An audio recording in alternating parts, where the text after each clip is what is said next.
Hola, buenos días. Espero que todos ya estén sumados a la transmisión. Estamos muy felices de tener a todas las personas que se quieren unir a esta nueva edición de la PyCon ES 2021. Para comenzar el bloque A de este día sábado, el primer día de charlas de la conferencia, recuerden que también tendremos mañana, vamos a comenzar con una charla súper interesante. El título de esta charla es ¿Cuánto contribuyo al cambio climático? Midiendo la huella de carbono con Python y Fast API. Esta charla va a estar a cargo de dos personas que tienen un background bastante interesante. Son gente que no son informáticos de profesión, pero aún así han logrado tanto aprender diferentes técnicas de programación y poder tratar de trabajar en un tema tan importante que está tan en boga hoy en día. Entonces quiero darle la bienvenida a Charo. Hola, ¿qué Hola, tal? Charo. ¿Qué tal? Y también a Guillermo. Hola, Guillermo. Hola, ¿qué tal? Muy bien, entonces no quiero quitarle mucho tiempo de su presentación, es algo que me interesa mucho. Voy a dejar la pantalla compartida, creo que ya se ve bien. Y bueno, mucho éxito en la primera charla de la PyCones. Bueno, pues nada, empiezo yo. Buenos días, muchísimas gracias, Cristian, por la presentación. Gracias por invitarnos a presentar nuestro proyecto, que realmente estamos absolutamente encantados de poder hacerlo. Bueno, pues yo os voy a contar cómo surge nuestro proyecto. Nuestro proyecto surge de la transversalidad más absoluta, de las sinergias de tres perfiles. Por un lado, Alberto, que viene de la responsabilidad social corporativa, del mundo legal. Por otro lado, Guillermo, que es el perfil tecnológico. Y por último, yo misma, que soy físico y no podría que ser pues, el perfil científico. Os voy a contar, en primer lugar, tres definiciones para intentar enmarcar todo esto del cambio climático, la huella de carbono, esto sobre lo que vamos a hablar. En primer lugar, os quería definir qué es la sostenibilidad. La sostenibilidad, si uno se va a la RAE, es ser sostenible. Y como su definición, pues es en ecología y en economía que se puede mantener en el tiempo sin agotar recursos y sin dañar el medio ambiente. El cambio climático son las variaciones globales sobre el clima de la Tierra. Variaciones debidas tanto a causas naturales como, por ejemplo, ahora lo que pueda estar afectando o no afectando el volcán, ¿vale? de las Islas Canarias, y también debido a la acción del hombre, ¿no? Y se produce sobre todos los parámetros climáticos, desde la temperatura, las precipitaciones, todo lo que se os pueda ocurrir. Y por último, el tercer concepto que os quiero contar es el de la huella de carbono. La huella de carbono lo que nace es como una medida para cuantificar y generar un indicador del impacto que la actividad de cada uno, o como persona o como proceso, como actividad industrial o de servicios, tenga sobre el cambio climático, ¿vale? Y bueno, como todos sabréis, porque ahora sería imposible no saberlo, pues se mide por toneladas de CO2 equivalente. Guillermo nos está enseñando aquí Google Trends, ¿vale? Que es lo primero que quería compartir con vosotros para ver si esto se trata de una moda o de qué. O de algo que ha venido para quedarse. Entonces, si hacemos una comparativa de las tres definiciones que os he puesto o que os he hablado hace un momento, de huella de carbono, cambio climático y sostenibilidad, veis aquí las tendencias de los últimos 5 años, ¿vale? Esta sería de la comunidad hispanohablante y, como veis, bueno, pues no parece tanto una moda, sino algo que ha venido pues a ser sostenible y a quedarse, y sobre lo que tenemos que trabajar. Sí que es interesante comparar cuáles son las tendencias cuando hablamos del ámbito hispanohablante o del ámbito mundial. Si Guillermo ahora puedes ponerme el mundial, fijaros que aquí había un pico hacia noviembre, a finales del año 2020, pero ese pico está asociado al cambio climático. Eso es muy sintomático para nosotros, porque el cambio climático es muy importante, la sostenibilidad es muy importante, pero si tú no mides la huella de carbono, no sabes cuánto estás incidiendo a ese cambio climático. Y como veis, la raya de cambio climático se queda abajo, ¿vale? Es una cosa que va hacia abajo. Entonces, bueno, lo siguiente que vamos a ver es la huella de carbono, ¿vale? Existe a nivel nacional. Estos son, perdona, Guillermo, me he equivocado ya. Vete hacia atrás. Enlaces de interés, fundamental. Sobre todo a vosotros, el primer enlace que os va a interesar es el primero, ¿vale? En este enlace es el repositorio donde vais a encontrar el código de la aplicación, ¿vale? Y lo podéis consultar. Os dejamos aquí otra serie de enlaces de interés para que, si queréis profundizar, podáis hacerlo sin ningún tipo de problemas, ¿vale?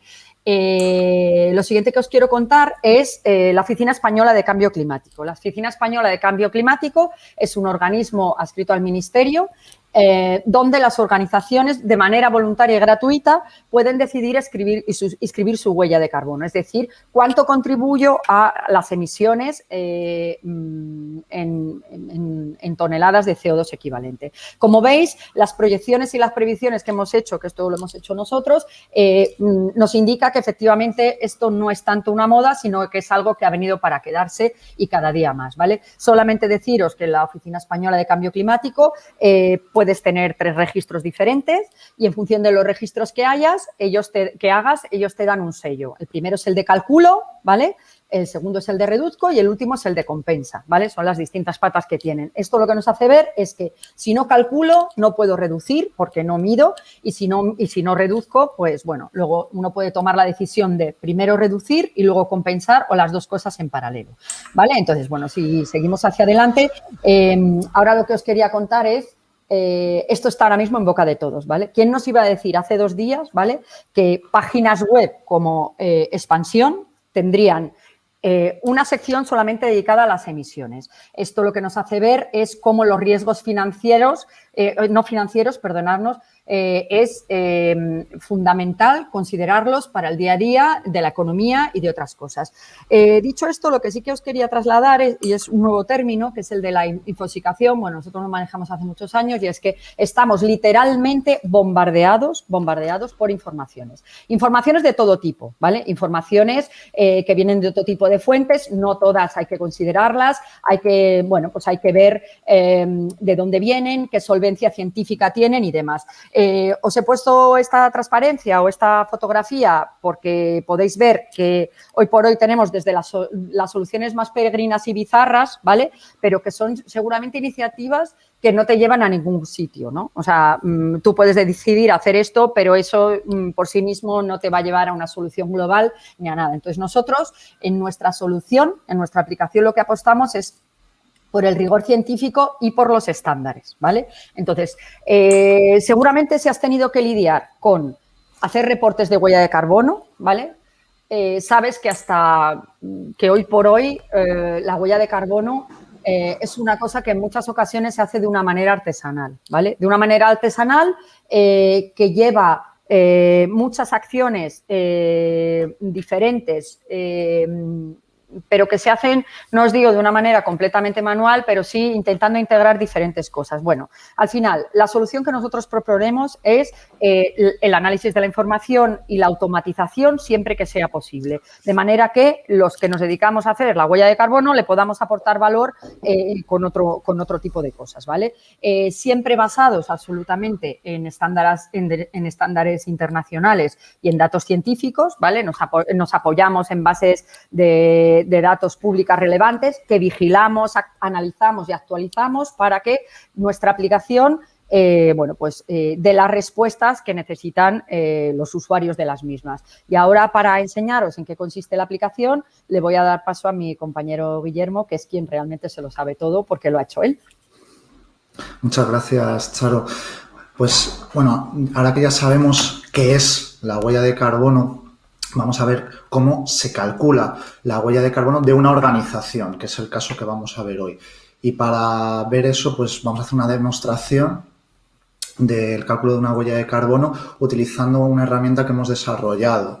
Lo que estáis viendo ahora es el cliente web, que está hecho en Vue.js y consume una API REST hecha con Python y FastAPI, que bueno, es la razón por la que estamos en la PyCon. Entonces, brevemente, el primer paso para medir la huella de carbono es establecer los límites organizacionales, ¿no? Organizativos, que es definir qué áreas de la organización se van a incorporar al cálculo de la huella de carbono. Bien, una vez que tenemos eso, supongamos que es toda la organización, que es lo más sencillo, una empresa, lo que tenemos que hacer es definir los límites operativos. Los límites operativos es qué emisiones de CO2 de la organización se van a incorporar.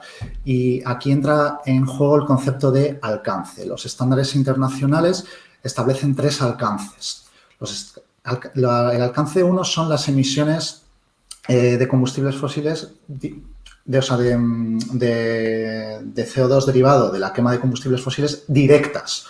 Es decir, el combustible utilizado para los vehículos de la propia organización, el combustible fósil utilizado para las instalaciones de la propia organización, por ejemplo, pues, la calefacción, el gas natural para la calefacción en invierno, y también las fugas de gases carbono-fluorados, que esto pues, normalmente está asociado al mantenimiento de los aparatos de aire acondicionado. Es lo más común. O también cámaras frigoríficas en un contexto industrial.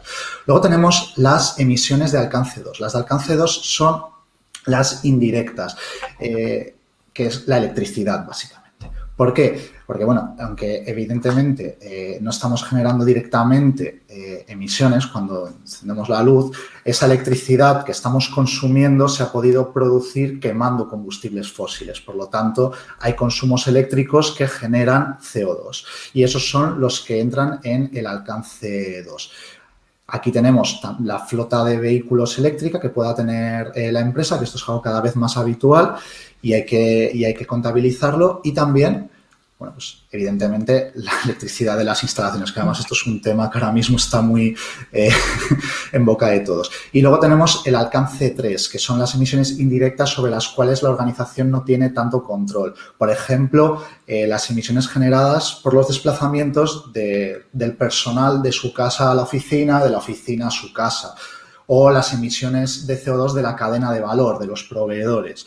Esto ahora mismo la aplicación no lo tiene, el alcance 3. Sí que estamos trabajando para incorporarlo lo antes posible, entre otros motivos porque la ISO de huella de carbono pues, establece que a partir del año 2022 las organizaciones que quieran estar certificadas en esa ISO pues también tienen que medir su alcance 3. Así que, bueno, estamos adaptándonos a ese cambio normativo.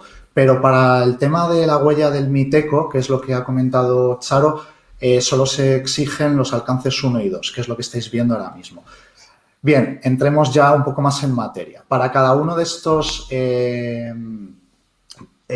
inventarios, que se les llama, hemos definido un modelo de datos que nos permite recoger la información que vamos a necesitar para poder cuantificar nuestra huella de carbono. En el caso, por ejemplo, de las facturas de combustible, que es como podemos medir el CO2 que ha generado nuestra flota de vehículos térmicos o de combustión interna, pues pedimos el número de factura. Vamos a hacer un ejemplo. Ponemos también una fecha. Vamos a poner la de 2020 porque es la huella que vamos a medir. Las huellas normalmente se miden a año vencido. El combustible, pues vamos a decir que en este repostaje usamos 95, el E5, y cuántas unidades, que esto es lo fundamental, qué combustible y cuántas unidades. Y ahora vamos a ver por qué. Vamos a poner 50 litros y podemos poner el total. Lo del total viene bien no para calcular la huella de carbono, sino porque nuestro objetivo, y luego lo vamos a ver más en detalle, no es solamente saber cuántas emisiones generamos, sino poder generar otros indicadores, por ejemplo, la eficiencia, la intensidad y demás. Y para eso pues viene bien tener también indicadores económicos que nos permitan pues conocer el desempeño ambiental más allá de, vale, he generado tantas toneladas. Entonces, vamos a guardar este registro. Lo vemos que ya está en la tabla, es este de aquí. Ahora lo que ha ocurrido es que hemos creado un objeto, lo hemos mandado a la API REST, a esta ruta en concreto, al Mobile Combustion Invoices Create. Este objeto es lo que hemos creado con nuestro cliente, se ha ido a la base de datos y luego, bueno, se ha refrescado la tabla que sería una llamada a la ruta, en este caso, de Search All. Bien, pues esto es lo que está ocurriendo por detrás, que eso lo está haciendo la API REST. Está ocurriendo también otra cosa, ¿vale? Y es que nos está calculando el parcial de CO2. Ahora no os fijéis en los colores, esto lo comento luego. Fijaos que hay un número. Estos son los kilogramos de CO2 generados en este caso por el repostaje. Al repostar 50 litros de combustible E5 he generado unas emisiones de 112 kilogramos de CO2 equivalente. CO2 equivalente hablamos, porque es la transformación de todos los gases de efecto invernadero a CO2. Bien, esto, ¿cómo lo sabemos? Lo sabemos porque tenemos las unidades y tenemos el combustible. Y hay otras tablas en nuestra base de datos que son, pues esto, los combustibles, que son los proveedores de electricidad y que son los gases carbono-fluorados. Para cada instancia, para cada gas carbono-fluorado, para cada combustible y para cada proveedor, tenemos definido un factor de emisión, que es cuántos kilogramos de CO2 se generan por cada unidad de ese, pues de ese consumo. En el caso de proveedores de electricidad es cuántos kilogramos de CO2 se genera por cada kilovatio hora. En el caso pues de la gasolina, del E5 o del diésel, demás, pues por cada litro cuánto CO2. Y estos son tablas que nosotros generamos a partir de bases de datos oficiales. Hay bases de datos oficiales con toda esta información, nosotros las vigilamos y cada vez que se actualizan, que normalmente es de manera anual, nosotros actualizamos nuestras bases de datos. Esto ya realmente va más allá de lo tecnológico, pero es importante que se entienda, no solo está creada la base de datos, también hemos recopilado la información y la hemos cargado en la aplicación y lo vamos actualizando, lógicamente, para que esto siga siendo válido en años venideros, ¿no? Entonces, el cálculo, bueno, pues lo hace un módulo que hemos creado de cálculo, que es muy sencillo, en verdad. El cálculo en sí de la huella de carbono no es lo más complicado de todo este asunto. Lo más complicado es el modelo de datos, es conseguir los factores de emisión actualizados y demás. Pero luego el cálculo, pues es bastante sencillo. En este caso, por ejemplo, pues el parcial, ¿no?, de una factura, pues es simplemente multiplicar el factor de emisión por las unidades y redondeamos a 2 decimales, no tiene mucho más. Perdona, Guillermo, sí. Te apostillo un poco. Está claro que para el cálculo de alcance 1 y de alcance 2 es así, como estás diciendo, ya la cosa cambia cuando estamos analizando procesos, ¿vale? Hoy por hoy la aplicación no lo hace, pero es a lo que vamos a ir. Entonces, ahí analizas procesos y seguramente el cálculo es mucho más complicado porque es el fruto de diferentes factores, ¿vale? Joder. Sí, gracias, Charo. Es que, claro, aquí estamos hablando de lo estándar, que son estos alcances y demás, pero evidentemente cuando ya entramos en el detalle de cada organización es un mundo, porque sobre todo en las organizaciones industriales ahí no hay un cálculo estandarizado, efectivamente. Pero bueno, sí que os quería mostrar esto del código, porque es este otro ejemplo, el de cómo calculamos los parciales de un desplazamiento, es interesante porque vemos aquí en esta evaluación que podemos hacer el cálculo con un método que es el WLTP o el NEDC. No sé si habéis oído que el impuesto de matriculación en España ha subido este año y eso es porque a partir de enero de 2021 las emisiones de CO2 de los vehículos que se tienen en cuenta para ver cuánto impuesto de matriculación te van a cobrar, ya es obligatorio considerarlas con el método WLTP. ¿Qué pasa? Que ha subido el impuesto de circulación porque el método WLTP es más preciso que el NEDC, porque se basa en escenarios reales. Entonces, nosotros, en un viaje, que es un método alternativo al del repostaje, cuando alguien registra un viaje, si para ese vehículo en nuestro modelo de datos, para cuando damos de alta el vehículo, tenemos las emisiones en WLTP, que esto no está para todos los vehículos, sobre todo para los antiguos, pues como veis, nuestro módulo de cálculo privilegia el WLTP. ¿Por qué? Porque queremos ser rigurosos. Y esto ¿por qué lo mostramos? Pues precisamente para demostrar que la aplicación intenta ser rigurosa a nivel científico y también para dar transparencia a los usuarios de esa aplicación, que es una de las ventajas de trabajar con software libre y de código abierto, ¿no? Que la gente puede ver cómo funciona y aquí vemos que efectivamente si hay un dato más preciso, usamos el dato más preciso y si no, usamos el dato que hay, que a veces pues, es el único que podemos utilizar. Bien, bueno, pues con todos estos parciales, ya por ir terminando, estamos cuantificando nuestras emisiones de CO2 y podemos generar un informe. El informe, bueno, pues es a nivel de la organización. Vamos a poner para el año 2020 y vamos a elegir un símil. Ahora veréis qué es lo del símil. Bueno, pues yo soy de Toledo, vamos a poner el Alcázar de Toledo y podríamos hacer, bueno, agregaciones, desagregar, agregar por instalaciones, pero bueno, vamos a hacer un informe normal. Ya se está generando. Aquí queremos añadir una animación para que mientras se genera el PDF el usuario sepa que no ha pasado nada malo, pero estamos con ello. Bueno, pues aquí ya se ha generado el PDF y rápidamente vemos que nos da el total de toneladas de CO2 equivalentes que ha producido nuestra organización. Nos lo muestra también desglosado por los distintos inventarios que hemos visto y nos traduce estas toneladas de CO2 equivalente. Primero nos explica qué es lo que ya he comentado, pero nos las traduce a algo entendible. Tantas toneladas son 14,57 veces el volumen del Alcázar de Toledo. Entonces, quien conoce el Alcázar de Toledo pues puede visualizar cuántas emisiones hemos hecho. Esto es para intentar que el informe sea explicativo para todos los grupos de interés de la organización, para que lo pueda entender también un público no técnico. Luego tenemos la distribución de gases de efecto invernadero con sus alcances explicados. Y, bueno, Charo, esto lo va a explicar mejor. Vale, pues y ahora en esta última parte del informe lo que vemos es las comparativas y los indicadores. Como os he dicho antes, es fundamental medir para saber dónde estamos, pero también es fundamental normalizar. Entonces, aquí en este ejemplo que ha puesto Guillermo, hemos puesto el indicador que nosotros llamamos intensidad, ¿vale? Que son las toneladas de CO2 equivalente por facturación. ¿Eso qué te permite? Te permite comparar de año en año cuál es tu desempeño respecto a la huella de carbono, ¿vale?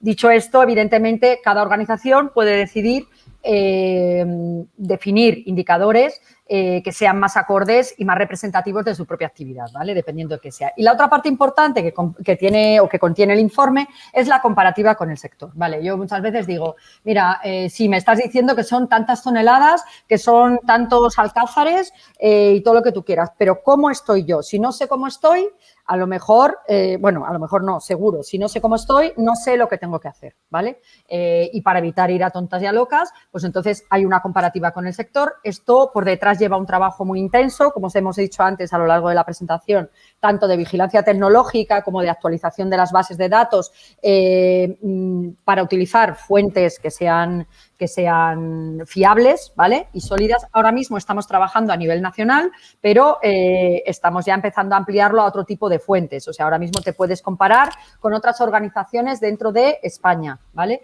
Estamos ya empezando a trabajar en Europa y poco a poco pues lo iremos ampliando en función también de los clientes que vayamos teniendo, cuál sea su área geográfica. Y ya está. Y gracias, Charo. Sé que ya hemos cumplido los 20 minutos, pero me vais a permitir un minutillo y medio para terminar de explicar la cosa técnica, como solemos decir, y ya pasar a las preguntas. Aquí tenéis un diagrama de la arquitectura. Como veis, bueno, hemos entrado con el cliente web, pero lo que hay detrás es una API REST hecha con Python y FastAPI y una base de datos PostgreSQL. Desde el principio teníamos claro que queríamos ir a una arquitectura alrededor de una API REST para darle mucha flexibilidad a la plataforma.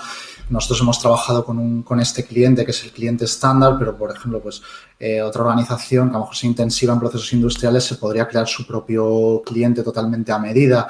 Y luego para el reporting, bueno, habéis visto que la API REST te genera un informe predeterminado, pero también podrías querer desde un cliente de Business Intelligence, por ejemplo, Power BI, que se utiliza mucho últimamente, pues hacer una llamada a la API REST para obtener los resultados y ya manipularlos directamente en el cliente. Por eso teníamos claro que queríamos una arquitectura de este tipo. Y en un principio íbamos a hacer el proyecto con Flask, pero el comienzo del desarrollo de esta herramienta hace un par de años pues coincidió con que empezó a verse FastAPI. Lo probamos y nos encantó. La verdad es que FastAPI nos encantó desde el principio. ¿Por qué?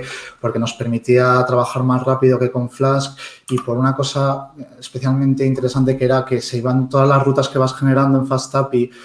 Para quienes no hayáis trabajado con este framework, sabed que se van documentando automáticamente en Swagger y además desde Swagger tú puedes ir probando las rutas. Esto mismo, pues voy a cambiar aquí esto mismo que hemos hecho desde el cliente, de dar de alta una factura, lo podemos hacer desde Swagger. Esto es al final un cliente también y vemos el resultado. Entonces, esto nos ha encantado. Estaría la duda de si al ser un framework tan joven iba a estar bien o no documentado, si íbamos a encontrar problemas por falta de madurez del producto, pero la verdad es que no ha sido el caso. La documentación oficial está muy bien. La verdad es que sorprende para un producto tan joven, una documentación oficial tan completa, y además hay bastantes recursos online no oficiales, hay una comunidad cada vez más grande. Es verdad que no tiene nada que ver con los recursos y la comunidad de otros frameworks como Flask o Django. Y ahí sí que es verdad que a veces nos hemos encontrado algunos pequeños casos que nos ha costado resolver porque no estaban cubiertos por nada de lo que hay disponible. Por ejemplo, el tema de generar el PDF, el informe del PDF es complicado porque la documentación realmente no cubre exactamente este caso de uso y nos lo hemos tenido que ingeniar un poquillo para ver cómo se hacía, pero bueno, al final todos estos problemas los hemos podido resolver. Y aunque no hay tanta documentación como para Django y Flask, hay una ventaja y es que todo lo que hay es más reciente y no está obsoleto, porque muchas veces trabajando con Flask, quienes lo hayáis hecho lo sabéis, os encontráis materiales de hace 4 o 5 años que están totalmente desactualizados, y ese problema con FastAPI no lo hemos encontrado. En fin, no quiero enrollarme más. Si tenéis cualquier duda, pues ahora lo vemos en la parte de preguntas. Y bueno, aquí tenéis nuestros datos de contacto, aunque bueno, también podéis contactarnos por el Discord. Y nada, muchas gracias de nuevo. Muchas gracias, Charo y Guillermo. Les debo confesar que, bueno, en la conversación que teníamos antes de que comenzara la transmisión, ustedes me dijeron, bueno, sí, el código, la arquitectura, y dije, bueno, sí, hay algo que no tiene buena pinta, les diré, pero esto está espectacular. O sea, cuando mostraron el diagrama de la arquitectura y todas las cosas que han hecho, yo pensaba que era algo pequeñito y tal, pero eso ya es un producto de tomo y lomo, con lo que muchas felicitaciones por todo lo que presentaron acá, realmente súper interesante. Yo tenía una preguntita relacionada a lo de ¿cuál creen ustedes que fue el aspecto tecnológico de la implementación de todo este sistema que más les costó? Como Segara me refiero, o si también quieren compartir personalmente de algo de entender. Yo creo que uno de los trabajos más complicados al que hemos hecho frente y que a lo mejor no le hace justicia al código es definir correctamente el modelo de datos.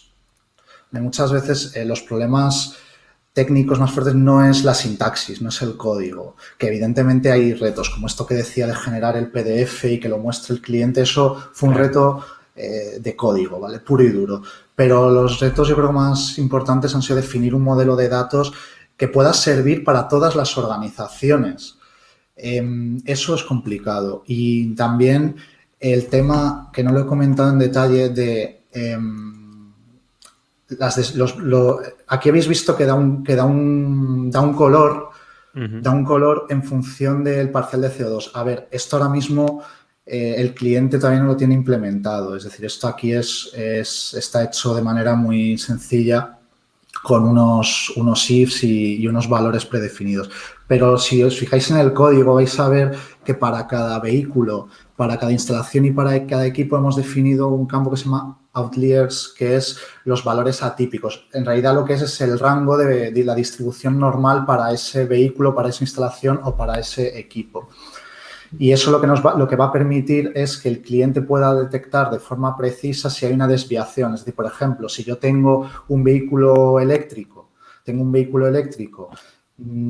que normalmente, porque lo cargo en mi garaje, yo en mi garaje, el proveedor que tengo es de energías renovables, entonces normalmente el parcial de CO2 es 0, porque si es energía renovable no genera emisiones, y de repente un día, por error, me genera un parcial de 50, yo digo, esto es raro, porque este vehículo nunca me ha generado un dato superior a 0, entonces la herramienta lo sabe. Pues todo eso... Perdona, Guillermo.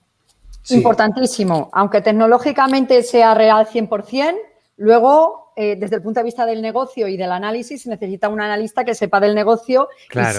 y sepa interpretar esos resultados. Quiero decir, Claro, que aunque esto esté hecho en función de desviaciones, luego tiene que aparecer la función de un técnico, de alguien que sepa de qué está hablando, para darle el valor justo que tiene. Perdón por la interrupción. No, pero es que de lo que científico. dices... Claro, es que justo es eso. Es, digamos que el desafío técnico más importante que hemos tenido no está tanto en el código, sino en definir todo esto que os estamos contando, ¿no? El modelo de datos, el tema de las desviaciones fue particularmente complejo y demás. Ya veo. Bueno, lamentablemente ya se nos acabó el tiempo. Agregar, bueno, quizás ustedes van a poder ver luego que en Discord hay un par de comentarios positivos, mucha gente impresionada por lo que están haciendo, así que les reitero, muchas gracias por su presentación, realmente muy interesante. Me gusta mucho ver estas charlas donde hay gente que viene de background distinto y que logra hacer cosas de alta calidad como lo que ustedes acaban de mostrar. Así que muchas gracias por participar y por ser la primera charla del bloque A del sábado, y ya estaremos en contacto por Discord. Claro, pues muchas gracias, Cristian. Que tengan un buen día. Hasta luego. Igualmente, gracias. Hasta luego.